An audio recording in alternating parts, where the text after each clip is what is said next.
Mesdames et messieurs, bonsoir. Merci d'être là. On renouvelle avec notre tradition et on renouvelle avec l'éclat et beaucoup de gravité, il faut le dire.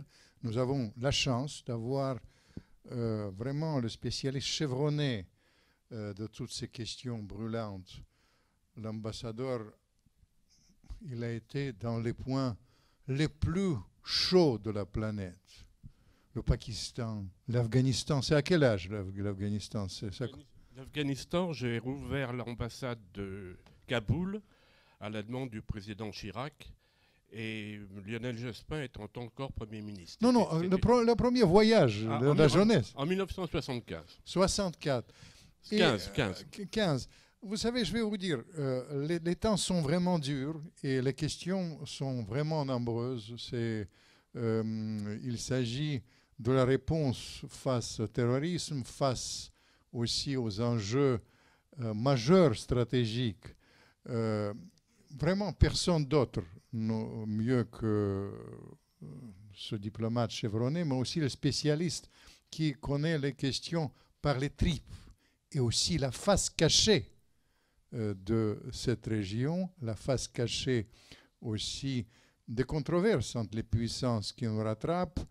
Je ne voudrais pas vraiment approfondir les choses, mais nous avons, par votre présence, nous honorons vraiment le plus grand spécialiste français qui va nous éclairer sur les sujets qui nous inquiètent. Benoît. Merci Vladimir, je suis heureux d'être ici et j'espère que vous resterez tous jusqu'à la fin, c'est-à-dire que je ne vous décevrai pas. Mesdames, Mesdemoiselles, Messieurs, au moment où l'on me passe la parole, j'allais vous souhaiter la bienvenue, mais je réalise que c'est vous qui m'accueillez, alors je vous en remercie. Comme je remercie mon ami Vladimir Fedorovski de me faire la conscience de venir, et ainsi que M. Jacques Belin, directeur de ce magnifique centre international, de m'accueillir également. Et puis, Le public a demandé, nous n'y est pour rien. Le public a demandé. Bien sûr. Et puis je voudrais remercier quelques amis qui sont ici. J'ai vu mon ami Castelnau, qui a fait semblant de ne pas me reconnaître. Je salue nos éminents amis au Brie du Mans. Et puis mes camarades de l'IHEDN qui sont venus spécialement de Caen. Je sais qu'il y en a une dizaine dans l'Assemblée. Et puis je voudrais remercier le personnel des offices de tourisme. Et je m'explique. Car ce sont eux qui m'ont fourni leur plan. Mon plan, pardon. Quand vous vous présentez à un office de tourisme, vous êtes un sujet, visiteur. La porte franchie, vous devenez un objet de statistique. Vous venez d'où? C'est combien le numéro? Bon. Alors, comme je suis un peu facétieux, je persiste à dire, puisqu'un temps c'était vrai, maintenant ça n'est plus vrai, que je viens du Pashtun, Islamabad. Islamabad, c'est où ça? Pardonnez-leur, il sort de l'école de l'éducation nationale. Et je leur explique, avec étonnement, que Islamabad, c'est quand même la capitale du 6e pays le plus peuplé au monde, qui s'appelle le Pakistan. Alors je les remercie de m'avoir fourni ce plan, car si il m'a paru important que l'on commence par faire un petit peu de géographie, marquée de souvenirs et de faits que l'on a un peu oubliés. On ne va pas faire ici un cours de géo ou d'histoire de collège. Après quoi, quand on aura vu tous les différents pays, quand on les aura passés rapidement en revue, on aura constitué en quelque sorte notre échiquier. Sur cet échiquier, on mettra les pièces et les pions dans un deuxième temps. Et dans un troisième temps, si vous voulez bien, on agitera tout cela et ça nous plongera dans l'actualité la plus vive.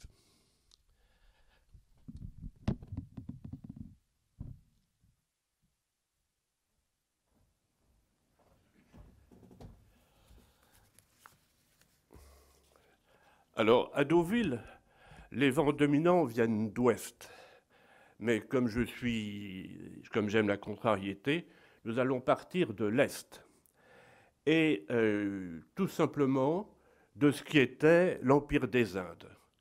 L'Empire des Indes comprenait l'Inde actuelle, le Pakistan et le Bangladesh. Et quand en 1947, les Britanniques ont rendu leur souveraineté aux populations de ces régions, les Britanniques se sont occupés de l'Inde, qui longtemps a été considérée comme un modèle de démocratie dans le cadre d'un pays en voie de développement, et les Britanniques ont complètement délaissé les populations musulmanes qui étaient réparties à l'ouest et à l'est de l'Inde. L'ouest, on ne le voit pas, mais l'est, on ne le voit pas, mais l'ouest, il est ici, et là, il y a donc le Pakistan. Le Pakistan, c'est un État jeune, n'est-ce pas, puisqu'il a été créé en 1947. Il n'a pas 70 ans. Et il n'a un nom que depuis 1932. C'est un étudiant qui habitait Lahore. Lahore, c'est dans le Pendjab ici,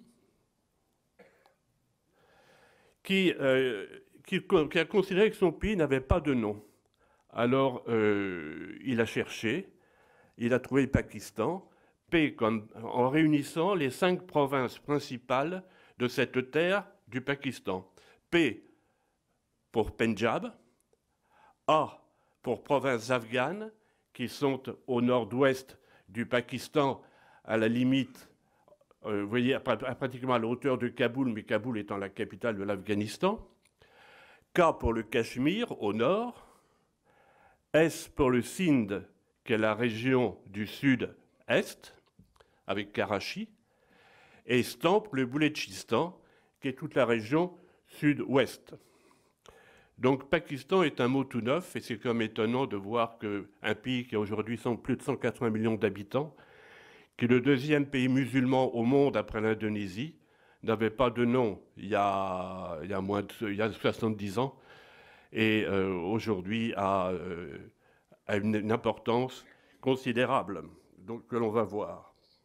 Le Pakistan fait 800 000 km du nord au sud, et il a eu du temps à se chercher, parce qu'en quelque sorte, il a été abandonné par les Britanniques. Sa première capitale a été Rawalpindi. Rawalpindi était sur la route qui va de Kaboul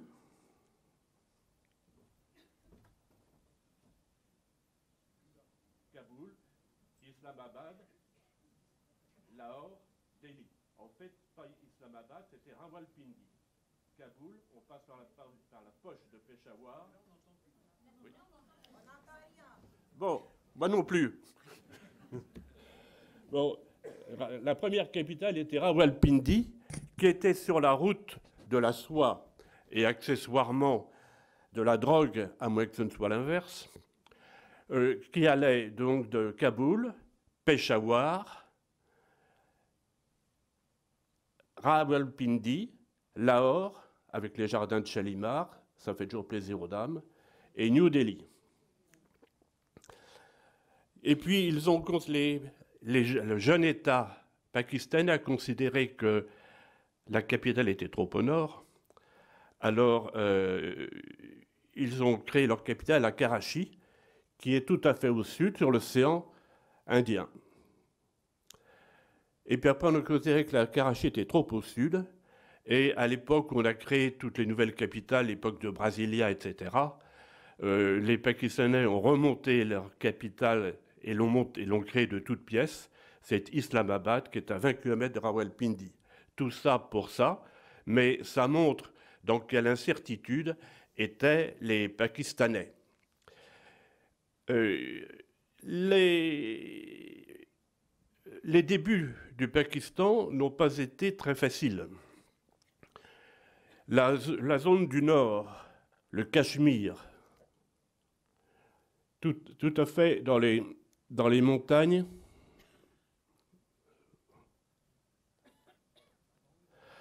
le Cachemire est une zone disputée et actuellement sous domination de 3 pays, l'Inde, le Pakistan et, pour une petite partie, la Chine, car la Chine vient jusque-là. Ça a donné, cette controverse sur le territoire et la propriété du Cachemire a donné lieu à une première guerre en 1948, une deuxième guerre en 1965, une troisième guerre en 1971, et c'est profitant des difficultés que rencontrait le Pakistan dans son conflit avec l'Inde, que le Pakistan oriental a fait sécession et est devenu le Bangladesh.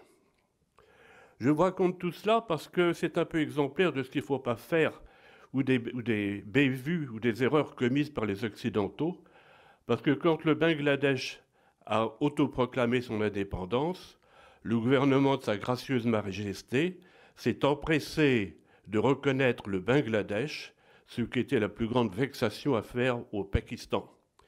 Et indépendamment des conflits religieux entre chrétienté et islam, il y a un conflit, une rancœur historique que les Pakistanais ne manquent jamais de rappeler.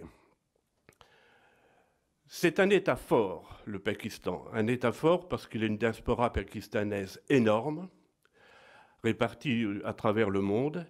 Et comme régime, je dirais que c'est une plutocratie. C'est un gouvernement par les riches. Et le Pakistan est très riche. Et parmi ces riches, il y a les militaires.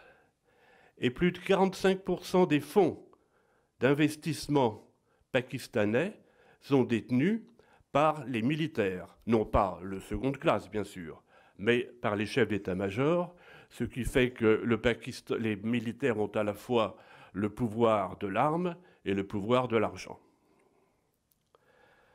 L'Afghanistan, c'est un pays médiéval. Il y a une bonne trentaine de tribus, de belles tribus, qui ne sont pas du tout à l'état sauvage, qui sont armées non pas avec des kalachnikovs, mais avec de l'artillerie et des chars, et qui revendiquent en permanence leur indépendance.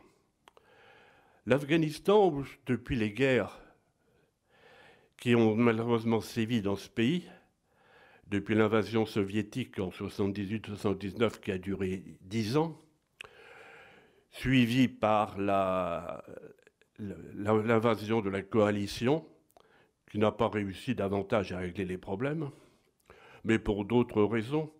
L'armée soviétique avait de forts contingents venant des républiques musulmanes de l'URSS et les soldats que l'on envoyait au feu étaient peu enclins à tirer sur leurs frères en religion. L'échec de la coalition occidentale a eu une autre explication.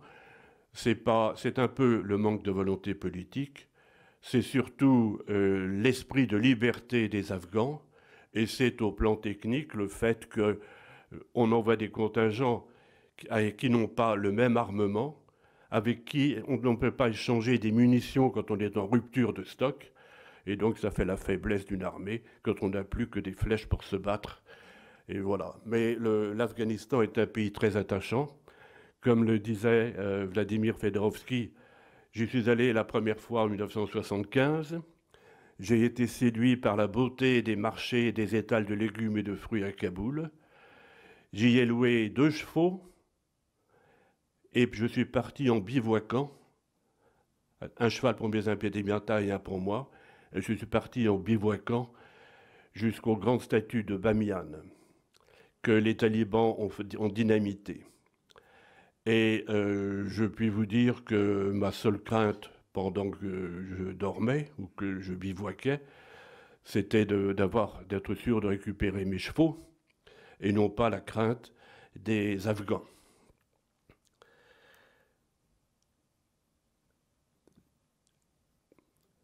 L'Iran est une théocratie.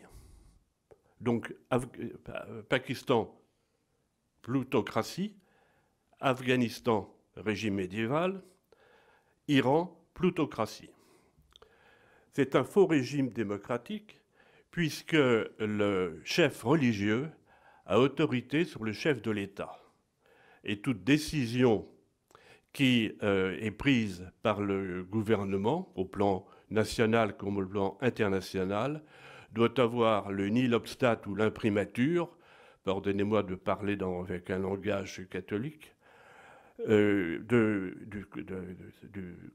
Haut Conseil religieux.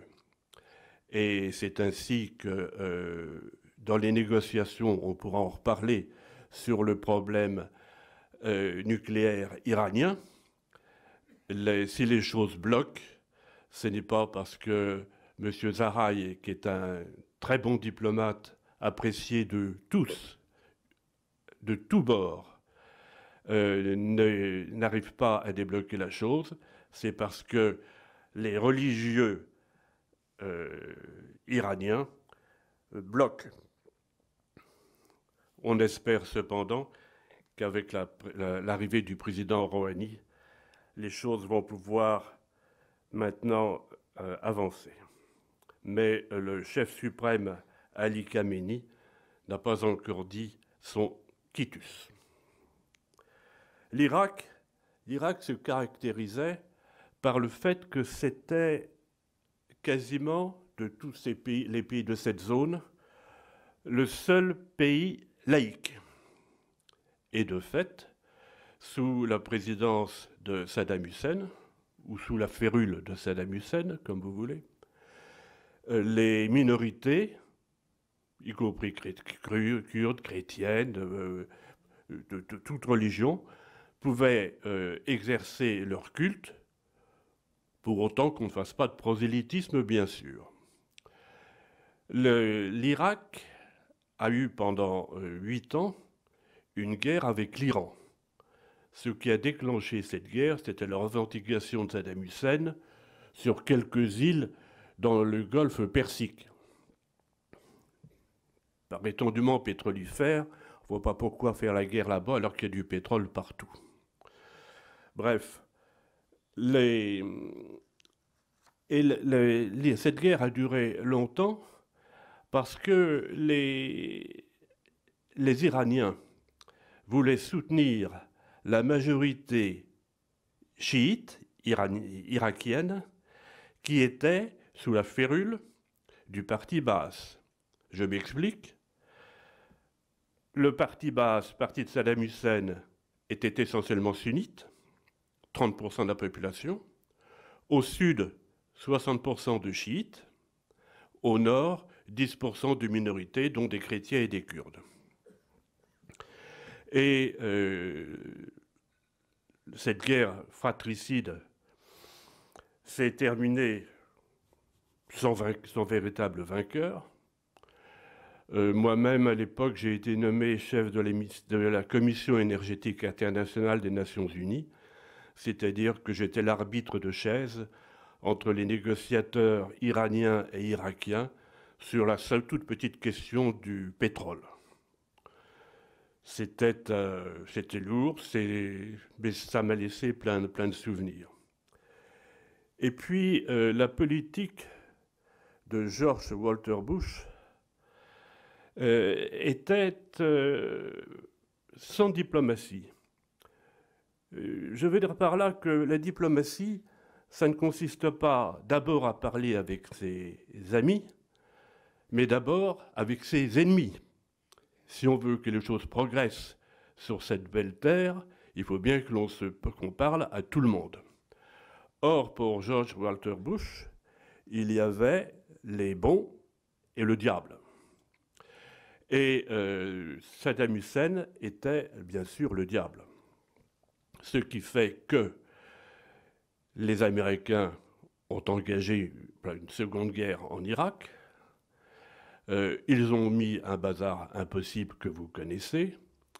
Et ils ont réussi, par leur action militaire, à faire ce que les Iraniens n'avaient pas réussi à faire, c'est-à-dire à mettre les chiites au pouvoir en Irak. Puisque les chiites, maintenus sous la domination du parti baathiste sunnite et sous la férule de Saddam Hussein, n'avaient pas droit au chapitre, l'Iran poussait pour que les chiites d'Irak puissent avoir droit de cité. Ça n'a pas été possible, sauf qu'après le départ des Américains, les Américains se sont simplement dit, juste avant de partir, eh bien, vive la démocratie, comme si la démocratie était applicable, c'est une réflexion personnelle, urbi et orbi, à travers le monde, et dans les cieux. Et ce qui fait que les chiites sont arrivés au pouvoir, ben c'est tout simple.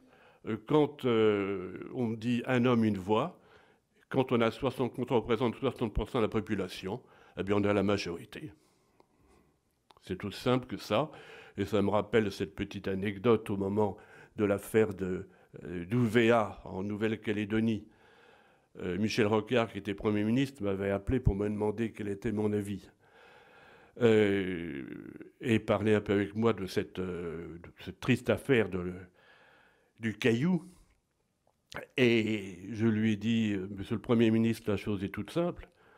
La seule loi humaine la plus exacte qui soit, c'est celle de la démographie. Alors quand une Kanak fait 6 enfants, 2 par femme, et qu'une Caldoche en fait 1,9, eh bien, vous attendez 18 ans, et puis les Kanaks ont la majorité. Voilà pour l'Iran, ce que je pouvais vous dire. On reviendra également sur l'Irak, qui est aujourd'hui dans une situation très difficile, et on en reparlera au moment où nous parlerons de l'État islamiste. Il y a la Syrie. Bon, la Syrie, c'est 185 000 km². C'était, d'après vous lisez les livres d'aujourd'hui, 22 millions d'habitants, mais si on décompte les morts et ceux qui ont fui la Syrie, il doit en rester 18 millions, c'est une estimation, entre 17 et 18 millions. La Jordanie, on en parlera rapidement. Israël, bien sûr. La Libye. Alors, la Libye, c'est aussi un des exemples types de ce qu'il ne faut pas faire. Au nom de la liberté, au nom du droit des peuples à disposer d'eux-mêmes, au nom de la démocratie, on dit sus au tyran. Et une fois qu'on a chassé le tyran, ben on a fait la place aux extrémistes qui sont encore pires que le tyran. C'était là. J'ai oublié de vous dire à propos de l'Irak que, rappelez-vous, en 1995, le président libanais Hariri a été assassiné. Tous les regards se sont portés sur Saddam Hussein, sur Bachar el-Assad. Et en 1998, il a été réhabilité puisqu'il était même à la tribune officielle pour le défilé du 14 juillet. C'était pas la peine de faire ceci pour ensuite le trucider. L'Égypte joue également un rôle très important parce qu'elle est à la charnière de 2 continents et de 2 cultures, Afrique et Asie, et on en reparlera quand on reviendra sur l'ensemble des problèmes d'actualité. Donc tous ces pays ont un semblant d'unité. Ils se définissent, on peut dire, ils ont tous une frontière maritime, tous, sauf l'Afghanistan. Ils ont tous une population arabe, sauf l'Iran, car l'Iran, au moment des grandes invasions, a été envahi par des populations qui venaient de ce que sont aujourd'hui les pays baltes et la Prusse orientale. Et la Perse a vu déferler ces populations qui, venant de ces régions-là, étaient bien sûr des Aryens. Et la terre des Aryens est devenue, la terre où se sont figés et fixés les Aryens, est devenue l'Aryana, c'est-à-dire l'Iran. Donc tous sont arabes sauf l'Iran. Et l'Iran a ceci également de particulier que les Perses d'avant Mohammed avaient été très marqués par la pensée d'un sage qui s'appelait Zoroastre. Zoroastre, cela ne vous dit rien, mais si vous relisez « Ainsi pensait Zarathustra », alors vous saurez tout.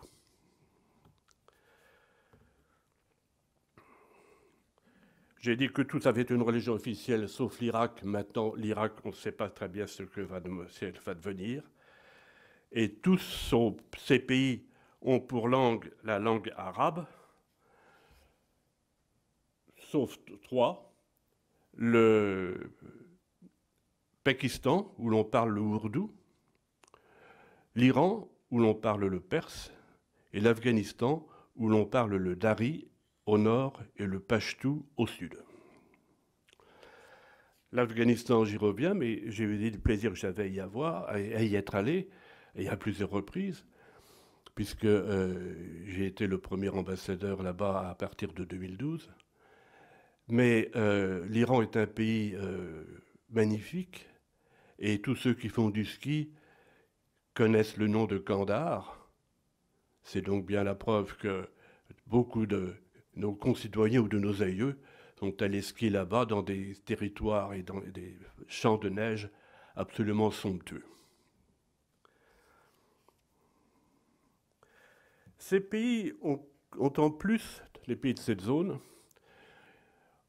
ont été, jusqu'à une époque récente, relativement récente, quelques décennies, sous domination occidentale. Et là encore, une erreur de l'Occident, je ne veux pas faire ici de repentance, mais c'est que d'une culture, on a voulu faire une civilisation. Et d'une culture qui était acceptée par les pays dans lesquels les Occidentaux s'implantaient à des titres divers, protectorat, colonie, etc. On a voulu faire une civilisation. Et aujourd'hui, vous avez des jeunes ou des moins jeunes qui observent. On veut bien des médicaments des Américains, on veut bien de leurs techniques de télécommunication, mais on ne veut pas de leur musique, ni de leurs vêtements. C'est aussi simple que ça. Et puis, ces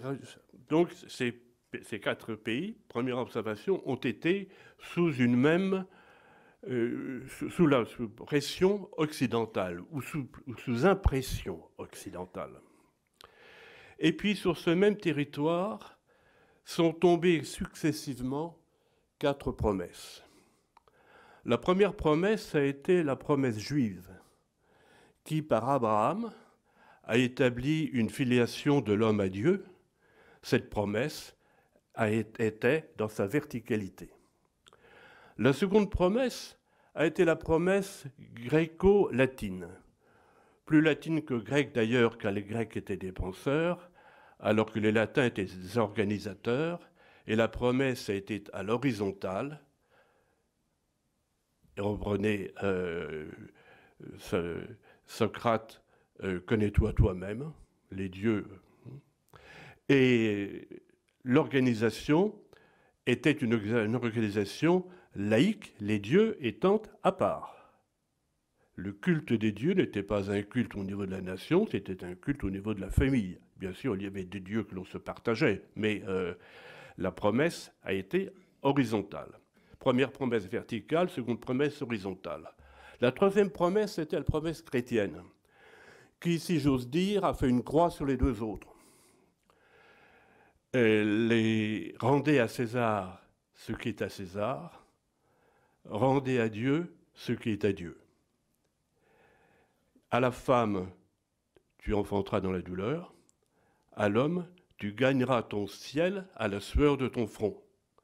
C'est-à-dire que le ciel est promis, mais il n'est pas garanti. Et enfin, la 4e promesse, la promesse islamique. Alors elle, c'est tout simple. Si sur terre tu fais la volonté d'Allah et de Mahomet qui est son prophète, tu es sûr d'aller au paradis directement. Il n'y a pas de purgatoire. c'est...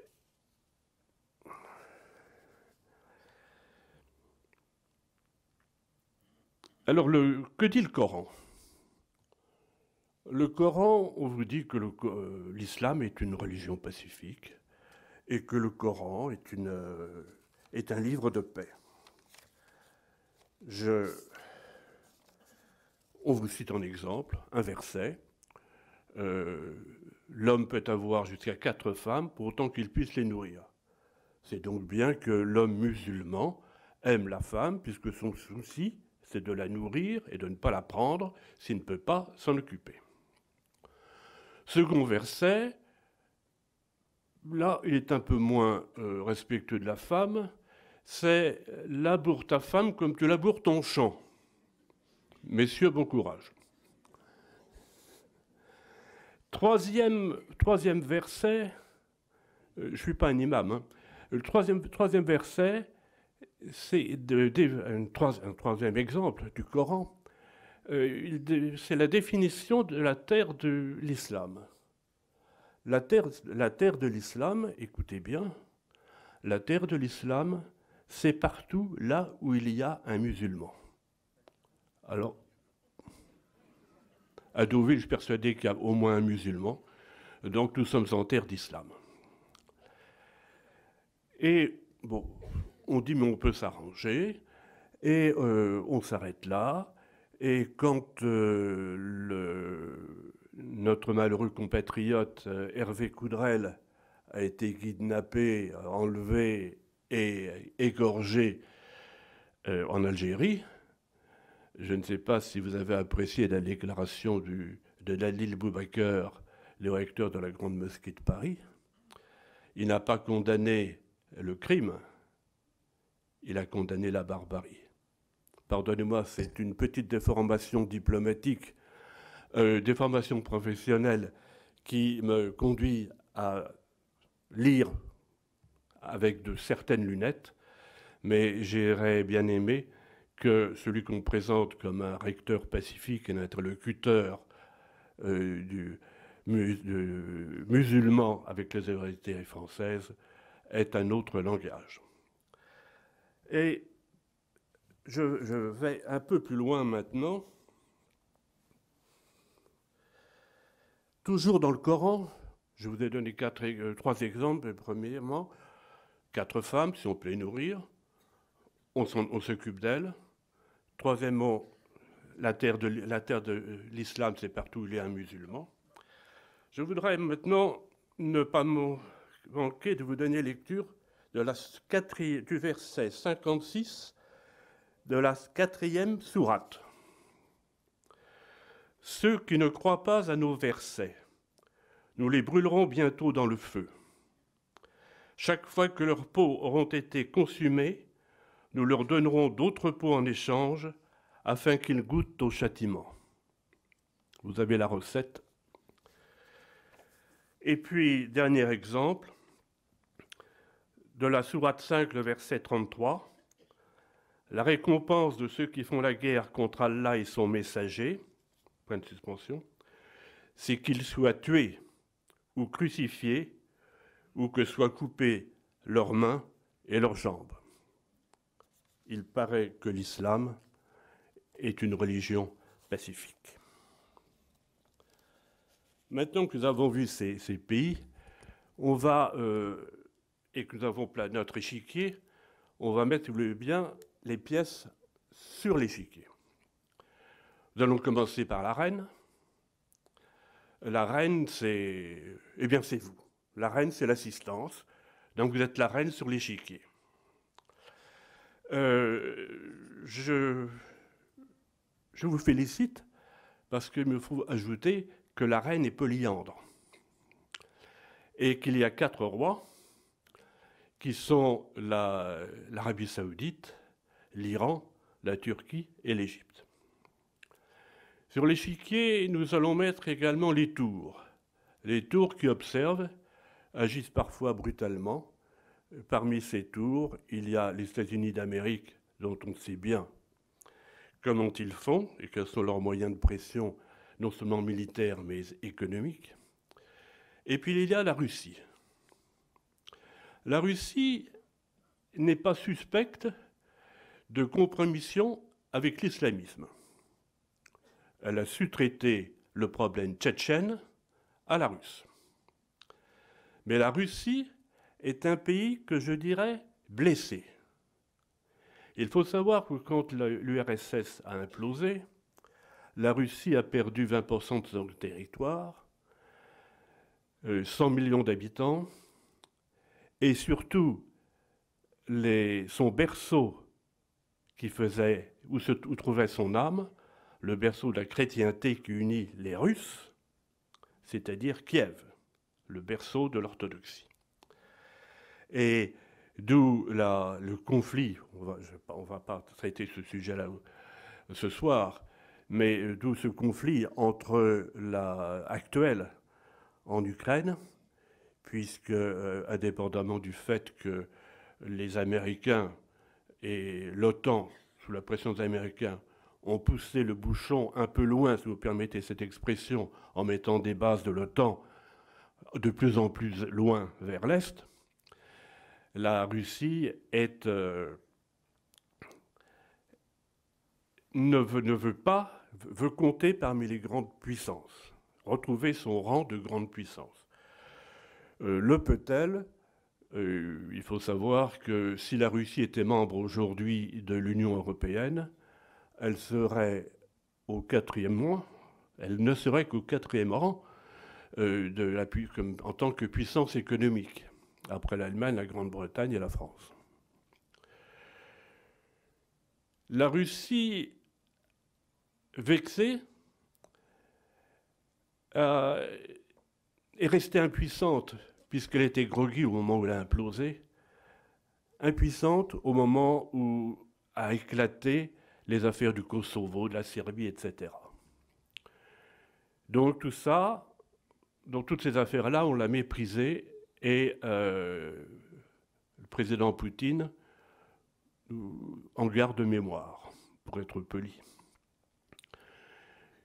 Quand les Anglais et les Français, le président Sarkozy, poussé par Bernard-Henri Lévy, a décidé de bombarder la Libye et de chasser Kadhafi, qu'il avait reçu en grande pompe 2 ans plus tôt à Paris, les Occidentaux ont agi par surprise, sans même, non pas consulter, mais informer les Russes de leur intention de frapper fort sur la Libye.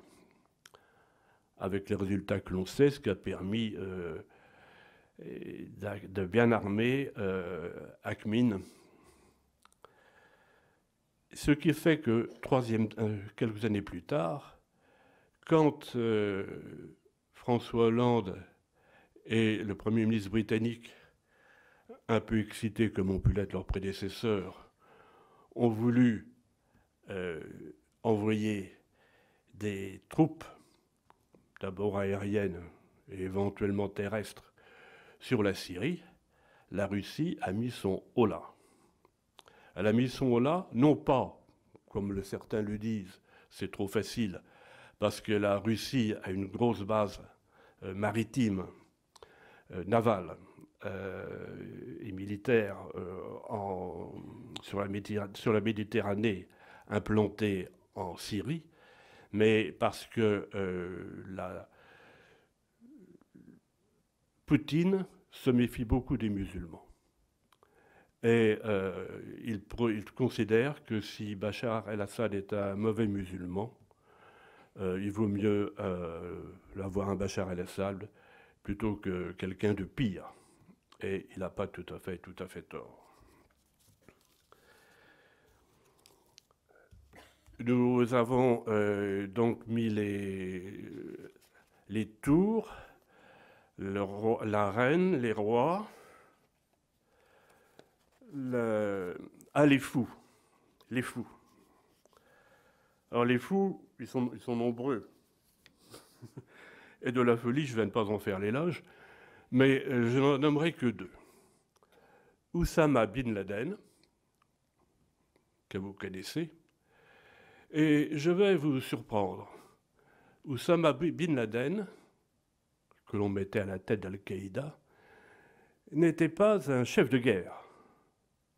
Et ici, où on est dans un temple du cinéma, je vais employer un langage de cinéma, Oussama Bin Laden, c'est un producteur. On avait un bon projet pour faire mal à l'Occident. On préparait son scénario. On allait voir Bin Laden. Avec lui, on faisait le budget. Budget, efficacité, investissement, coût. Et c'était oui ou c'était non. Bon, quand les trains ont sauté dans les gares de Madrid, ça n'a pas coûté très cher. Les Twin Towers aux États-Unis, ça coûtait beaucoup plus cher parce qu'il a fallu toute la préparation, apprendre à piloter, etc. Mais le résultat était à la hauteur. Dans les attentats dans le métro de Londres, même chose. Ça n'a pas coûté très cher. C'est donc Bin Laden était un producteur et il était d'origine saoudienne. Je vous dis ça parce que le royaume d'Arabie Saoudite et ceux qui le dirigent sont attachés à ce qu'on se tienne tranquille. Et la famille Bin Laden était l'équivalent, pardon Martin, l'équivalent des Bouygues en Égypte. C'est-à-dire communication et travaux publics. Très grosse fortune. Et on a dit à Bin Laden, ça suffit, va voir ailleurs. Et peu de pays ont voulu l'accueillir, ce qui fait que Oussama Bin Laden s'est retrouvé au Soudan. Il s'est senti un peu éloigné des siens et avec peu de possibilités d'agir. Et à cette époque, c'était 1998, Kadhafi commençait à être sérieusement pris à la gorge par l'embargo qui produisait des effets terribles sur la population libyenne et avec des menaces de soulèvement. Bin Laden a considéré que les pieds du fauteuil de Kadhafi étaient vermoulus et est arrivé à Tripoli avec des velléités de dire à Kadhafi au toit de là que je m'y mette. Sauf que Kadhafi a sifflé ses bédouins du désert qui ont bouté Bin Laden avec un coup de pied où il pense. Et c'est ainsi que Bin Laden s'est retrouvé dans les régions afghanes dont je parlais tout à l'heure, à cheval entre le Pakistan et l'Afghanistan. Et il y a une relative unité ou symbiose entre les populations de part et d'autre de la frontière, comme il peut y en avoir entre les Catalans chez nous, les Basques ou les... voilà. Bon, et puis, alors là, c'est pour la petite anecdote et vous allez sourire. Kadhafi a lancé un mandat d'arrêt international contre Bin Laden, parce qu'il n'était vraiment pas content. Bin Laden fait un crime de lèse-majesté. Et il y a un point commun avec George Walter Bush et Kadhafi. C'est que l'un et l'autre ont lancé un mandat d'arrêt international contre Bin Laden. Walter Bush, après le 11 septembre 2001, Kadhafi l'avait fait 3 ans plus tôt, toujours contre le même Bin Laden. Mandat d'arrêt international pour tout pays pour Bush, mandat d'arrêt international pour tout pays sauf un pour Kadhafi, sauf un lequel? Israël. Ça ne manque pas d'humour. Persuadé qu'il était que si Bin Laden allait en Israël, on allait lui dérouler le tapis rouge. Le deuxième fou, c'est Abou Bakr al-Baghdadi, autrement dit, celui qui anime l'actualité avec le Daesh et qui prétend créer un État islamique. En fait, c'est un État sans État, parce que c'est un État sans territoire reconnu. Mais il y a à la fois une surenchère entre Al-Qaïda et le Daesh. Al-Qaïda, encore une fois, n'avait pas de territoire. Kadhafi, Bin Laden avait un bureau, c'est tout. Et puis il y avait des petites équipes locales. Alors que Daesh a des velléités de construire un État, de s'implanter, de réunir des forces, de gagner du territoire en s'étendant davantage encore en Syrie, en s'étendant davantage encore en Irak, en s'attaquant à la Jordanie et au Liban, car c'est la seule façon, dans la stratégie de Daesh, de pouvoir atteindre son objectif ultime, qui est la destruction de l'État d'Israël. Alors comment vivent-ils, ces gens-là ? Pour Al-Qaïda, c'était simple, on vivait de la fortune de Bin Laden et finalement, et somme toute, les opérations ne coûtaient pas très cher, sauf l'opération des Twin Towers. Daesh vit de trois façons. Premièrement, de l'impôt de guerre, qui va jusqu'à piller tous ceux qu'ils chassent de leur maison, de leur terre, de leur pays, de leur ville.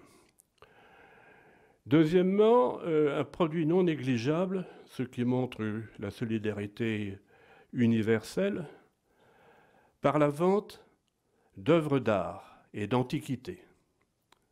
Et croyez-moi, il y a un très gros marché à partir des terres occupées aujourd'hui par l'État islamique pour l'expédition vers des pays qui ne sont pas occidentaux, de trésors pillés par les armées, par les troupes de l'État islamique. Et puis la grosse ressource, et là c'est le jeu très ambigu de la Turquie. Les troupes de Daesh ont mis la main sur des puits pétroliers qui étaient au nord de l'Irak, parce que les puits pétroliers en Irak sont au nord et au sud. Donc l'État islamique, les troupes de l'État islamique ont mis la main sur les puits pétroliers qui sont à l'est de la Syrie et au nord de l'Irak. Et avec la complicité de la Turquie, ils l'exportent à prix cassé, bien sûr, mais la Turquie joue là un jeu très ambigu et pas forcément très propre. Je pèse mes mots, ce qui permet un financement formidable, et ça apporte 80% des ressources de l'État islamique. Et puis il y a les chevaux. Voilà pour les principales figures. Or les chevaux, vous allez dire que j'ai mauvais esprit, mais je vais vous donner un exemple. La France. Vous savez, le cheval sur un échiquier fait un pas en avant et un pas de travers. Eh bien, nous, on va bombarder la Libye, et puis après, on fait un pas de travers. Il y a ou comme les Américains qui sont allés mettre le bazar, je dis bazar parce que c'est un mot arabe, en Irak, et qui se sont retirés sans se soucier autrement des conséquences de leurs gestes. Après les figures, il y a les pions. Alors, les pions, je les ai pris par personnage parce qu'on aurait pu les traiter autrement et les choses se croisent. Il n'y a pas un islam, il y a plusieurs islams. Il y a, à la mort du prophète, vous savez que ceux qui étaient auprès de lui, ses fidèles, ont voulu poursuivre l'œuvre du prophète et son action missionnaire, et ils ont voulu rester fidèles à la tradition. La tradition, en arabe, ça se dit sunna, ce sont donc les sunnites. Sauf que le gendre de Mahomet, un des gendres, Ali, a considéré que c'est un peu un petit défaut de la région, considérer que les choses sont héréditaires plutôt qu'électives. Et que ce n'est pas forcément le meilleur qui doit avoir le pouvoir, mais le fils du père, avec des minuscules, pardon. Et Ali a donc créé un schisme, c'est-à-dire qui a donné naissance au mouvement chiite. Les chiites représentent 15% des musulmans à travers le monde, les sunnites 85%. Et les sunnites n'ont cessé de se diviser par sissiparités. Vous avez les rites alaouites, vous avez les rites hachémites, vous avez les rites fatimides en Tunisie, vous avez les rites ottomans en Turquie et Égypte, vous avez et puis le rite saoudite en Arabie saoudite. Mais ce qui fait les grandes tensions actuelles, c'est que là, comme beaucoup de religions à travers leur histoire, certains se sont laissés un peu aller. Et donc au XVIIIe siècle, des sunnites qui habitaient l'Arabie saoudite, qui n'était pas encore un royaume, parce que le royaume d'Arabie saoudite ne date que de 1932.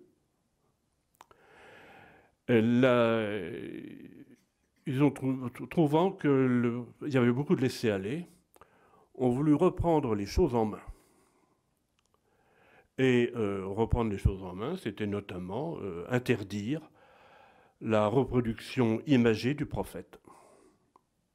Ça ne résulte nulle part du Coran.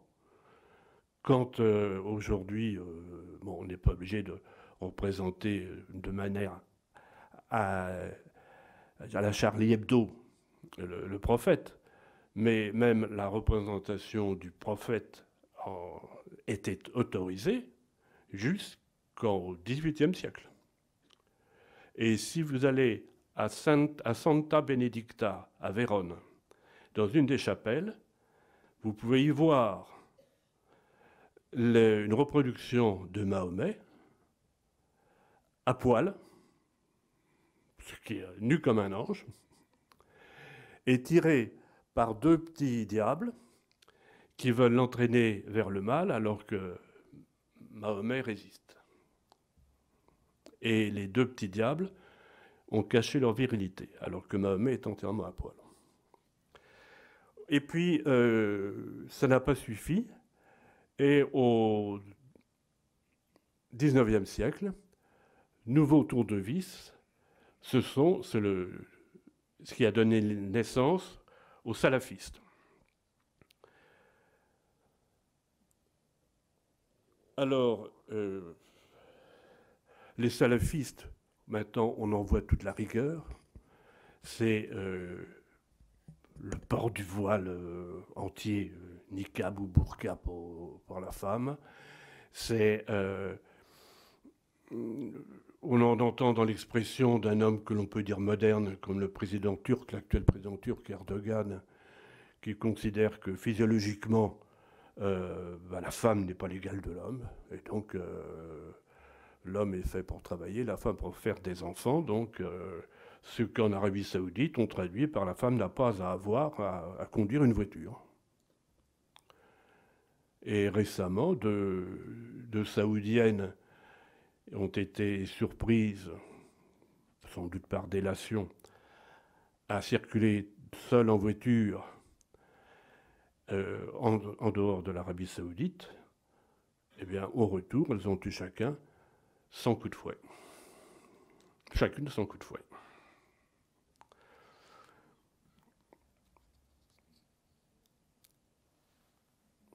Alors, les pions, donc on va mettre un pion wahhabiste, un pion salafiste, un pion soufiste. Un soufiste, vous voyez peut-être ça dans la presse. Le soufiste, c'est un mystique. Quatrième pion, on va mettre un talib. Je dis un talib parce que taliban, c'est un pluriel. Hein, un œuf, 2 œufs, un bœuf, 2 bœufs, un talib, 2 talibans. Et les journalistes qui vous disent un taliban, vous pouvez mettre le journal à la poubelle puisqu'il n'est pas fort. Un taliban, à l'origine, c'est pas du tout un combattant. Le talib, pardon, c'est pas du tout un combattant, c'est un élève d'une école coranique. C'est le nom qu'on donne aux élèves d'une école coranique. On pourrait traduire ça, mutatis mutandis, par séminariste. Séminaristes qui, après, ont pris les armes, comme les croisés ou les templiers avaient pu le faire en d'autres temps. Il y a les djihadistes. Alors, le djihadiste, c'est celui qui mène le combat au nom d'Allah. Ce n'est pas celui qui mène n'importe quel combat, il mène le combat au nom d'Allah. Ça, c'est le propre du djihadiste. Vous avez l'ouléma. L'ouléma, c'est le savant. C'est le savant, celui qui connaît tout le Coran et tous les écrits de Mahomet, entre parenthèses, dans les carnets de Mahomet, il y a des relations d'exécution massive qui ne valent pas qui valent bien ce qui se passe aujourd'hui dans certains déserts ou caves de cette région du Moyen-Orient. Vous avez, alors on dit un ouléma, le pluriel c'est alim. L'imam chez les chiites, c'est le chef religieux et spirituel. Chez les sunnites, c'est le chef spirituel. Ou plus précisément, celui qui dirige la prière. Et ce qui fait une des difficultés, on en reparlera tout à l'heure, je ne sais pas où j'en suis, si j'ai encore le temps. L'imam, c'est celui qui dirige la prière.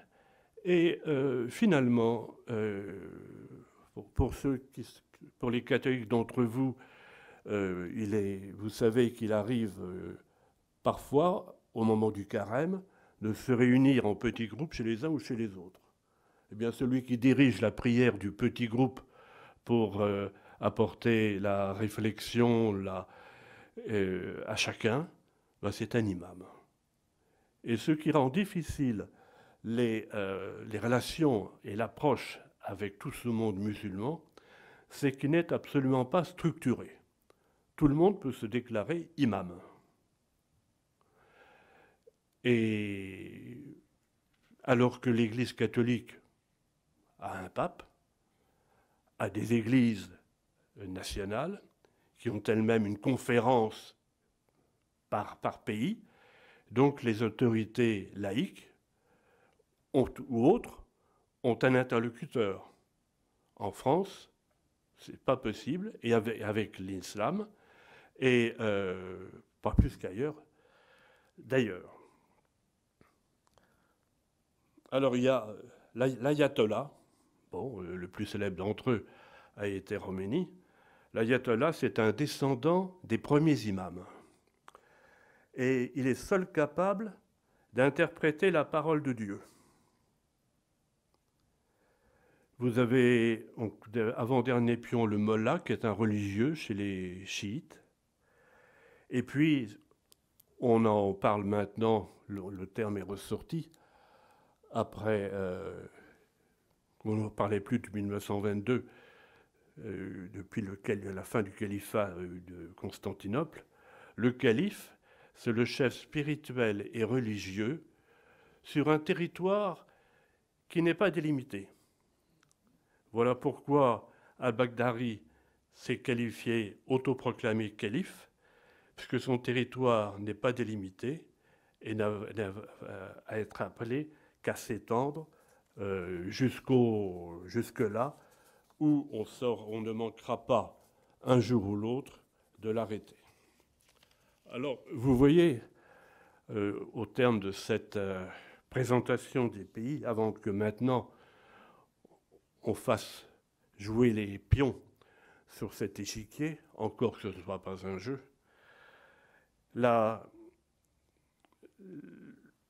les ressortissants de ces pays n'ont pas d'une très grande considération pour nous, et pour la plupart. Ils ont une image de l'occidental comme étant laïque, coureur de filles, religieux et jouisseur. Ça, c'est très clair. Et puis, ignorant des choses de l'islam. D'ailleurs, moi, on me l'a dit, j'ai reconnu que c'est très vrai. On sait à peu près où commence le Proche-Orient. Oui, le Proche-Orient. On sait que ça commence aux confins de la Méditerranée. Où s'arrête le Proche-Orient et où commence le Moyen-Orient? Où finit le Moyen-Orient? Et puis du Moyen-Orient, on passe à l'Extrême-Orient. Pourquoi? Parce que déjà, ne dites pas à un Indien qu'il est un Asiatique. Hein? C'est un Indien. Ne dites pas à un Chinois qu'il est asiatique, il est chinois. Et ça suffit. Et je vais vous citer une anecdote. Un jour, j'étais invité à Ispahan pour prononcer une conférence. Et à l'aéroport, c'était un vendredi. À l'aéroport, l'officiel de l'étape, non, je parle en termes de Tour de France, non, le ministre du lieu vient me chercher avec notre ambassadeur. Et je ne m'attendais pas à ce que le ministre vienne, ce qui fait que j'ai dû monter dans sa voiture. Notre ambassadeur est rentré tout seul, travailler plus tôt qu'il ne l'aurait voulu. Et dans la voiture, le ministre me dit ah, « Monsieur l'ambassadeur, je vous remercie, etc. Vous restez là jusqu'à lundi. Que puis-je faire pour que votre séjour vous soit le plus agréable possible ?» Je le regarde et je lui dis « Monsieur le ministre, je suis catholique et pratiquant, alors dites-moi dimanche où je puis entendre la messe. » Si je lui avais donné un coup à l'estomac, ça aurait... Bon, le choc passé, effet de surprise, il commence à parler en termes religieux, il devient un peu... Bon, il dirige ma prière, il se fait imam, quoi. Je le laisse parler, et très bien, il me vante les vertus du monothéisme. Il est vrai que je dis oui, les juifs aussi, oui, les juifs.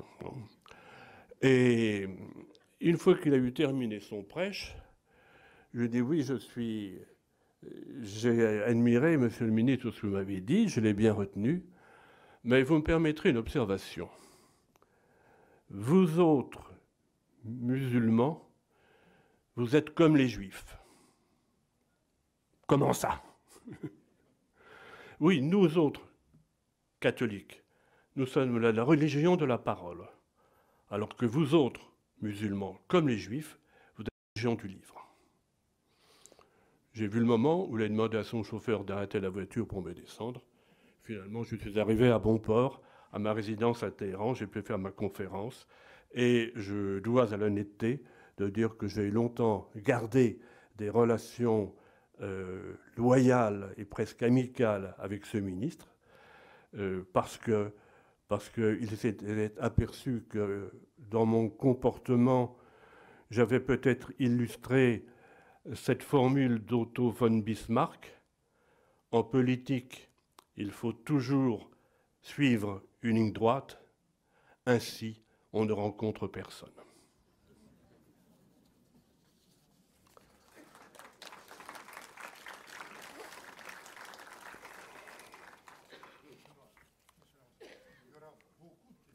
Oui. Eh bien, je peux, si vous voulez, on peut. Je vais évoquer quelques problèmes, et plutôt que de jouer tout seul aux échecs avec les pions, je jouerais bien volontiers avec l'Assemblée.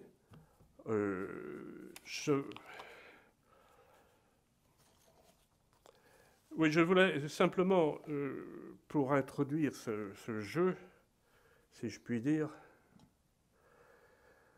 parler de faits réels et récents.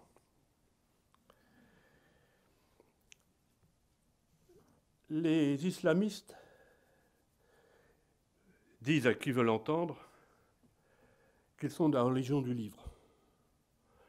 En fait, ils sont de la religion d'un seul livre, puisqu'à Mossoul, pendant leur occupation, les suppôts de Dak ont brûlé dans un auto-da-fé près de 2000 pièces excessivement rares. Pour eux, la religion n'a pas besoin de spiritualité. On se souvient que la tombe du prophète Jonas, également à Mossoul, qui datait du 7e siècle et qui était magnifique, a été dynamitée récemment. La religion n'a pas davantage besoin de sachants. En Afghanistan, ce sont 55 000 livres rares et de grande valeur historique qui ont été brûlés. On n'a préservé que des textes coraniques. Ainsi se réalise la prophétie du poète Heinrich Heine. Là où on brûle les livres, on finit aussi par brûler les hommes. Ce qui est frappant, c'est qu'ils parlent de la religion du livre, ou des livres, qu'ils n'ont pour la plupart jamais lus. Car dans ces pays, l'alphabétisation des femmes est de l'ordre de 30%, et celle des hommes a du mal à dépasser 50%. Ce qui donne des choses assez étonnantes, c'est que en Afghanistan, on a vu qu'à la suite de l'affaire chez Charlie Hebdo, on a vu des manifestants beugler sur des images qu'ils n'avaient même pas vues. Mais l'ignorance possède sa métaphysique, et cette métaphysique justifie le pire. Le pire, on semble trouver chaque jour. Je pense avec émotion à ce pilote de l'armée jordanienne qui non seulement on a été brûlé vif dans une cage, et après, pour bien montrer ce mépris de l'homme, on a déversé sur sa cage des tonnes de gravats pour achever de l'écraser au cas où.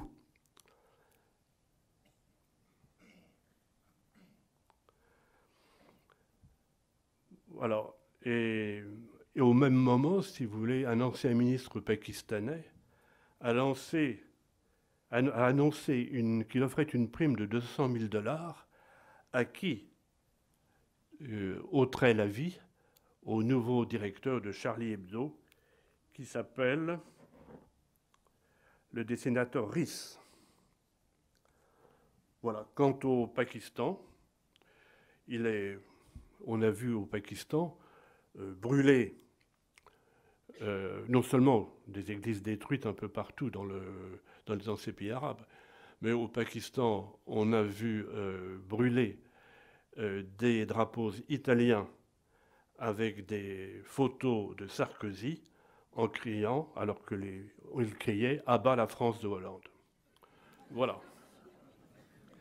Bien, mesdames et messieurs, je crois de tout ce que je vous ai dit, et ce n'est pas terminé, parce que maintenant j'ai le plaisir de dialoguer avec vous, je voudrais que vous reteniez deux choses. Premièrement, c'est que avant le choc des cultures, il y a d'abord le choc des ignorances. On se combat parce qu'on s'ignore. Et si on se savait un peu plus, on ne se combattrait peut-être moins méchamment. Deuxièmement, et c'est le bilan de ma vie professionnelle, l'histoire, mesdames et messieurs, l'histoire, ce n'est que du temps mêlé à de l'espace. Je vous remercie.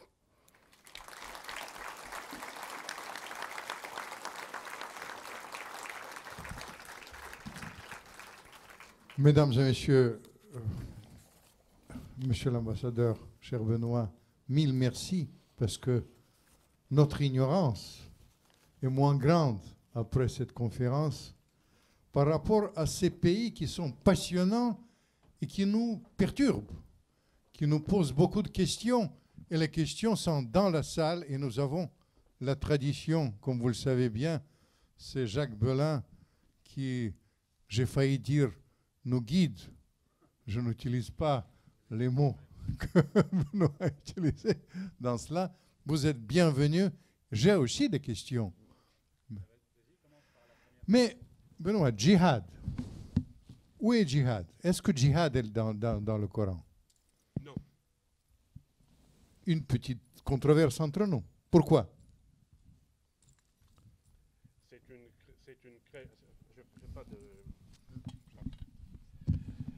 Le djihad est une création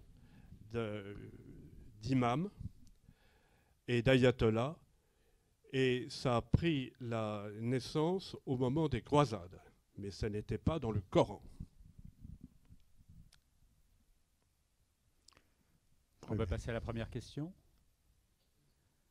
Madame? Madame? Non, non. Ah, vous n'avez pas de micro. Il arrive. Juste une seconde. Madame, et ensuite vous, madame. Voilà. Merci. Vous pouvez, ça ne vous dérange pas de vous lever, parce que comme nous sommes très nombreux, permettra à tout le monde de vous voir. Voilà, merci. Bon, je suis catholique, mais par contre, j'ai lu le Coran. Il y a une chose qui m'a beaucoup plu, c'est quand le prophète Mahomet a été poursuivi par des rebelles, en fait. Et il s'est caché dans une caverne et les araignées ont tissé leur toile le long de la caverne. Donc, quand les assaillants sont passés, ben, ils ne l'ont pas trouvé. Voilà. Par contre, il y a autre chose qui m'a un peu perturbée, il est écrit aussi « Tu tueras l'infidèle ». Alors, j'avais un ami qui était aussi musulman et je lui ai posé la question. Donc, il est un peu embarrassé et puis il m'a dit c'est lors d'un voyage en Ouzbékistan. Et il m'a dit, oui, enfin, c'est pour ceux qui ne respectent pas les prières tous les jours. Bon, il était un petit peu embêté quand même. Pardon. Ah. Et voilà, donc j'aurais voulu savoir, c'est quand même assez impressionnant. Tu tueras l'infidèle. Oui, tu tueras l'infidèle, en fait. Et qui est l'infidèle? Eh ben voilà, c'est ce que j'ai posé la question. L'infidèle, c'est le non-musulman. Ouais. Ben, il n'a pas osé me le dire, il m'a dit simplement c'est les gens qui ne respectaient pas les 7 prières par jour. Voilà, l'infidèle, c'est le non-musulman, ce qui fait que ce n'est pas un crime que de tuer un catholique ou un bouddhiste ou voilà, c'est ce que j'avais compris. Voilà, puisque c'est écrit. Mais c'est quand même curieux que ce soit écrit noir sur blanc. Regardez les 2 sourates que je vous ai lues. Oui. Ben, y a la recette pour cuisiner un infidèle.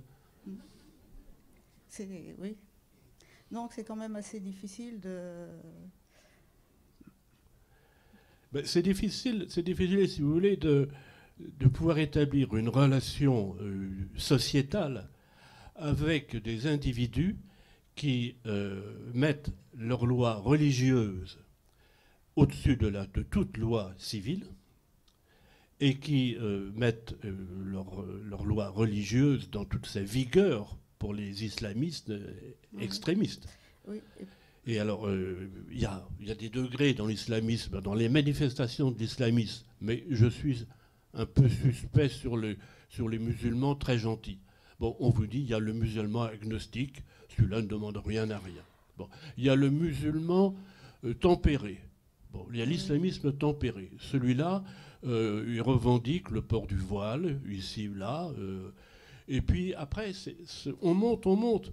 on se dit, eh bien, j'ai le droit de porter le voile, mais si j'accompagne une classe, eh ben, que je le fais bénévolement, donc, et l'éducation nationale dit, ah oui, mais elle peut garder son voile, puisque elle ne fait pas partie du corps des enseignants. Elle n'est qu'accompagnatrice. Après, on va demander à avoir des régimes spéciaux à la cantine. Bon, est-ce que moi, quand j'étais en âge scolaire, mes parents faisaient une pétition où le directeur d'établissement pour exiger qu'on ait du poisson le vendredi. Bon, quand on pense qu'une mère, la mère Aubry, Madame le maire Aubry, pardon, Madame la mère Aubry, bon. Maire de Lille. Oui. Au sujet des piscines. Bon, on réserve la piscine, une demi-journée par semaine pour les femmes islamiques. Oh, pardon, excusez-moi. Et ainsi de suite. Merci. Madame ? Je vous préviens, si le sujet n'est pas traité, c'est que les bonnes questions n'auront pas été posées. Monsieur l'ambassadeur, merci pour cette conférence passionnante. Pardon, je me présente Esther Amar, fondatrice du magazine Israël Science Info. Je voudrais vous poser une petite question. Le Conseil de sécurité de l'ONU devrait adopter la semaine prochaine une résolution qui vise à tarir toutes les sources de financement du groupe d'État islamique. La première mouture de ce texte, élaboré par la Russie, a été complétée après des discussions avec les Américains. Comment une action qui semblerait aussi évidente, à savoir tarir les sources de financement de l'État islamique, n'a-t-elle pas été prise plus tôt ? Ça fait quand même depuis des mois que des populations sont exterminées. Et la deuxième question concerne un livre qui a fait beaucoup de bruit, celui de Michel Houellebecq, qui prédit ou prévoit à la tête de la France un président musulman. Est-ce que vous pensez que c'est plausible ? Alors, votre première question, c'est le tarissement. Le tarissement des ressources. Pourquoi est-ce que ça n'a... Notamment la Turquie, pays adhérent à l'OTAN. Oui, pourquoi la mesure n'a-t-elle pas été prise plus tôt ? Si vous voulez mon avis, c'est parce qu'elle est inapplicable. Alors, on peut prendre la mesure, mais j'ai souligné tout à l'heure le rôle ambigu de la Turquie. La Turquie, autant la Russie, et là j'ai un peu insisté, est un pays blessé, autant la Turquie est un pays vexé. La Turquie, sous la pression des Américains, les Américains ont forcé les Européens à admettre la Turquie à l'OTAN, à l'OCDE, à l'OSCE, Organisation de sécurité et de coopération en Europe. Et puis la Turquie est vexée parce qu'elle croyait son entrée en Europe acquise, et ça n'est pas encore demain la veille. Donc, et la Turquie aujourd'hui, tout le temps où la Turquie acceptera que transite par son territoire le pétrole volé par l'État islamique en Syrie et dans le nord Irak, eh bien, ils auront tous les fonds disponibles. Deuxième question, le livre de Michel Houellebecq. Le titre est déjà une provocation. Savez-vous comment on dit soumission en arabe ? Ça se dit islam.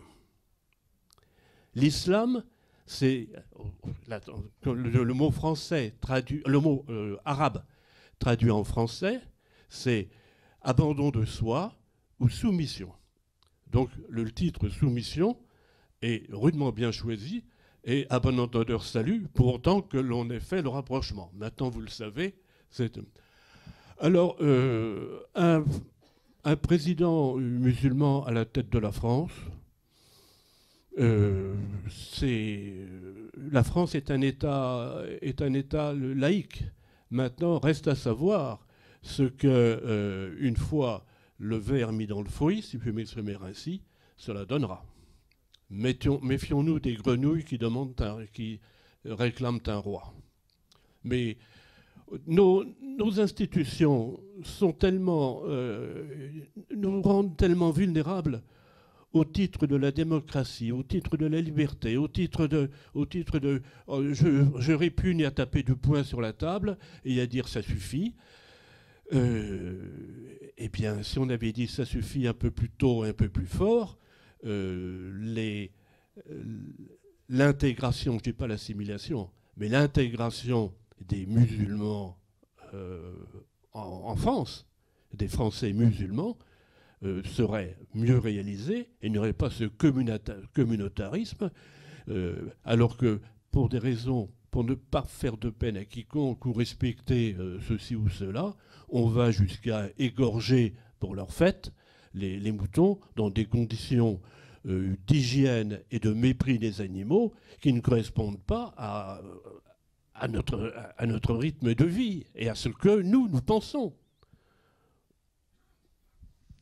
Merci. Donc, islam, soumission. Monsieur l'ambassadeur, bonjour. Je reviens vers ce que vous avez dit sur le colonel Kadhafi. Je pense que le temps et la France elle a participé de détruire la Libye et vous n'avez nous laissé en désastre. Aujourd'hui, Daesh, il est en Libye. Il risque de venir ici en France. Qu'est-ce que vous avez fait pour la Libye, monsieur? On a nos enfants qui meurent tous les jours. Regardez, où ils sont les médias? Où ils sont les droits d'homme? C'est ça la France? Non. Kadhafi, il était toujours contre Al-Qaïda et contre Daesh. Toujours. Il les a jamais aimés, ces gens-là. Et on était bien en Libye. C'est vrai, les gens ils disent, mais il faut venir, il faut vivre en Libye pour savoir la vérité. Il ne faut pas regarder les médias, il ne faut pas regarder le Qatar et le Jazeera. C'est eux qui nous ont détruits, monsieur l'ambassadeur. Et là, aujourd'hui, notre pays, vraiment, il est à chef. Je ne peux pas vous dire, il faut regarder ce qui se passe. On est 2 millions de Libyens qui sont dehors de leurs frontières. Pourquoi? On souffre, nous. J'entends bien. Mais je crois, monsieur, en vous disant toute ma compassion, avoir répondu à votre question et à votre cri de désespoir, si je puis dire, par les exemples que j'ai pris, en disant que la France, mon pays, sur l'échiquier était un cheval, un pas en avant, un pas de travers. Vous avoir dit que c'était une bêtise que d'avoir soutenu une opération internationale pour aller mettre le bazar en Irak avec les conséquences que l'on sait, d'avoir détruit la Libye, l'affaire éclatée, parce que le gouvernement légitime de Libye, sauf erreur, n'est plus à Tripoli, n'est même plus à Benghazi, mais il est à Tobrouk. Et finalement, moi dans mes analyses de la politique internationale, il m'arrive, non pas en tout point, mais sur des points majeurs, à être en accord avec la politique de Vladimir Poutine. Je ne parle pas de l'Ukraine encore une fois, mais on a failli faire la même chose en voulant aller bombarder Bachar el-Assad, ce qui aurait laissé l'entière Syrie à Daesh. Alors ici, merci monsieur, votre question m'amène à apporter une petite précision. J'ai demandé à monsieur Belin cette carte-là parce qu'on ne pouvait pas parler du monde entier. Mais si on voulait parler de l'islamisme, il faudrait une carte qui aille du Canada au Nigeria, de France jusqu'aux Philippines, de Tchétchénie jusqu'au Tchad. Le Daesh est partout.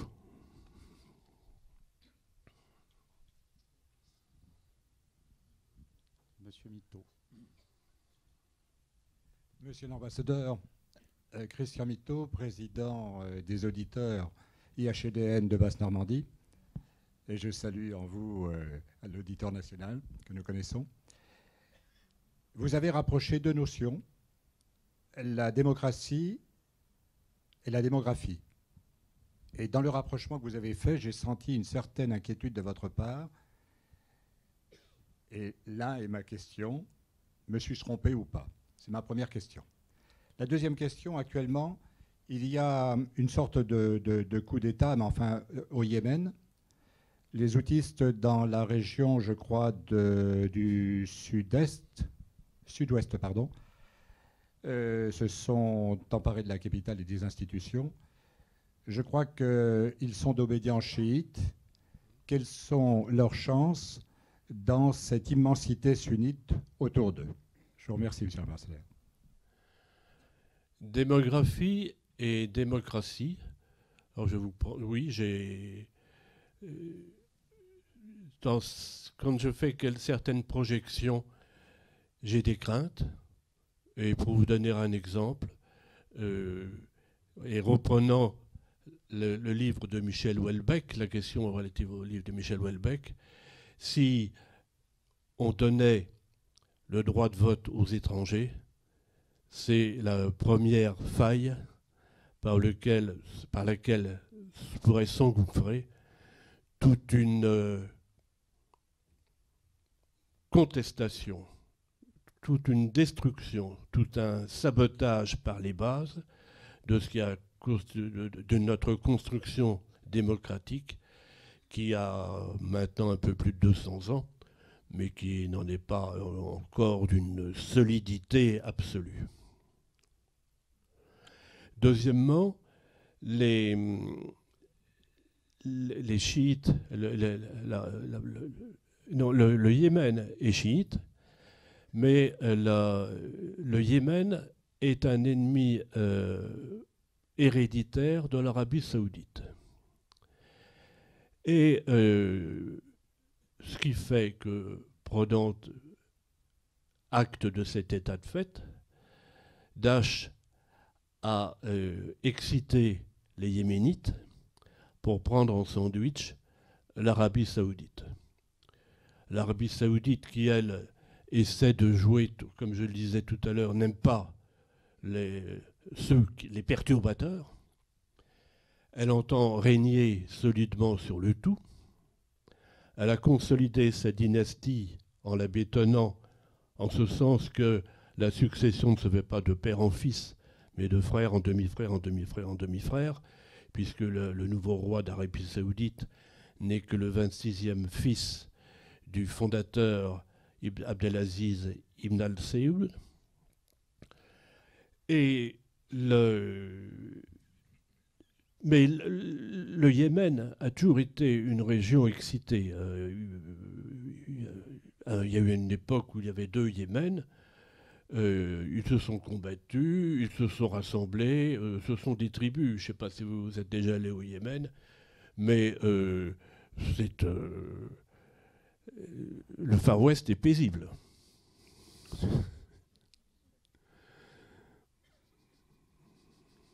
Merci. Je propose qu'on prenne la dernière question. Élodie. Monsieur, lève la main.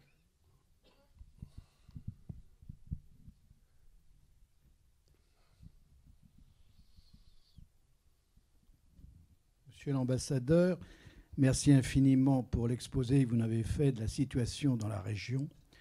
J'ai une question extrêmement simple. Nous avons depuis de longues années constaté, regardé, écouté ce qui se passait dans cette partie du monde. Ce qui nous intéresse peut-être un peu plus aujourd'hui, et notamment depuis les événements de janvier, c'est de savoir quelles peuvent être les conséquences pour l'Europe du grand dérangement que vous nous avez explicité, et quelles seraient les mesures que les Européens devraient prendre. Merci.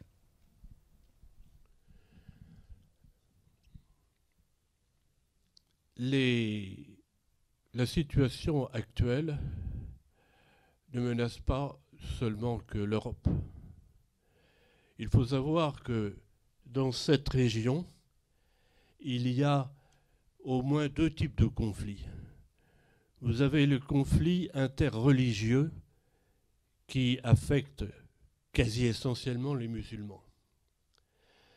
Vous avez le conflit pour la domination de la zone. Et ce conflit met en opposition l'Arabie saoudite, les 4 rois, l'Arabie saoudite, la Turquie, l'Iran et l'Égypte. Le Qatar ne trouve pas grâce aux yeux de l'Arabie saoudite. Ce pourquoi le Qatar finance et soutient les frères musulmans d'Égypte. Et la Turquie fait de même. Voilà donc pour des conflits d'influence. On observe que plutôt que de se rapprocher de l'Arabie saoudite, on voit se dessiner un rapprochement entre la Turquie et l'Iran, car ce sont 2 pays dynamiques, alors que l'Arabie saoudite dort sur ses richesses et sur son désert, et leurs amis américains ont tout prévu de la chute de la dynastie, c'est-à-dire qu'ils ont déjà leur plan de partition de l'Arabie saoudite en 3, aux musulmans, la Mecque et Médine, aux Américains, les régions pétrolifères, et charité bien ordonnée, et Ibn Saoud, et à la famille Saoud, le reste. Voilà. Et il faut voir que dans ces conflits qui se déroulent dans cette région, il y a des répercussions qui sont à un double niveau, si vous voulez. C'est-à-dire que, prenons le pétrole. Le pétrole, on se réjouit, nous autres Français, de voir le prix baisser à la pompe. Bon. Il faut savoir que les pays africains qui ont leur plan de développement basé essentiellement sur l'exportation de pétrole ne sont pas à la fête. Et c'est de nature, à plus ou moins long terme, à entraîner des mouvements sociaux ou des mouvements de diversion politique. Aujourd'hui, les Américains sont autosuffisants pour la production de pétrole, mais exportateurs avec leurs schistes bitumineux. Ils appuient sur l'Arabie saoudite pour qu'elle ne, compte tenu de la surproduction qui vient également du fait de la crise et de la moindre consommation de matières premières et de matières énergétiques, ils insistent sur l'Arabie saoudite pour que l'Arabie saoudite ne réduise pas sa production. Puisque le plan de développement de l'Iran, ennemi juré de l'Arabie saoudite, Iran chiite, Arabie saoudite sunnite, le développement d'Iran est possible, ou est réalisable plus exactement, dans les délais prévus, sur la base d'un pétrole, d'un brut à $80 le baril.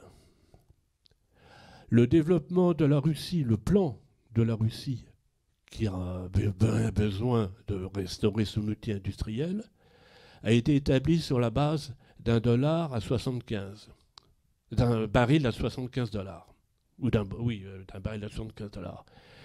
C'est vous dire que entre ces guerres de religion, ces guerres intestines, ces guerres entre populations arabes ou musulmanes, eh bien, il y a ce certains appellent le grand Satan, qui tire malgré tout les ficelles. Et finalement, le pétrole au prix où il est aujourd'hui, c'est-à-dire entre 50 et 55 $ le baril, fait plus de mal à la Russie que les mesures que l'Europe de l'Ouest a prises contre elle. Alors, quelles sont les incidences maintenant pour l'Europe ? Bien, l'Europe devrait définir une politique, et sa politique. Alors qu'aujourd'hui, nous sommes les élèves ou les compagnons disciplinés un peu trop à mon goût des Américains. Voilà. Bravo. Bravo pour cette pertinence. c'est pour ce brio, je dirais, c'est pas... Applaudissons, applaudissons, mieux. Nous sommes tellement touchés par la lucidité. Bravo, Benoît. Voilà, merci beaucoup. Merci beaucoup. La prochaine fois, le 9, pour oublier la tristesse du temps, ce sera Gonzague Sambris, La vie secrète des châteaux. Avec les projections, il va faire entrer vraiment dans les châteaux vus du ciel, mais aussi dans les souterrains du château. Après, le 13 avril, les frères Bogdanov, le Big Bang. Et le 27 avril, ce sera moi-même avec les amours secrets à travers l'histoire. Voilà.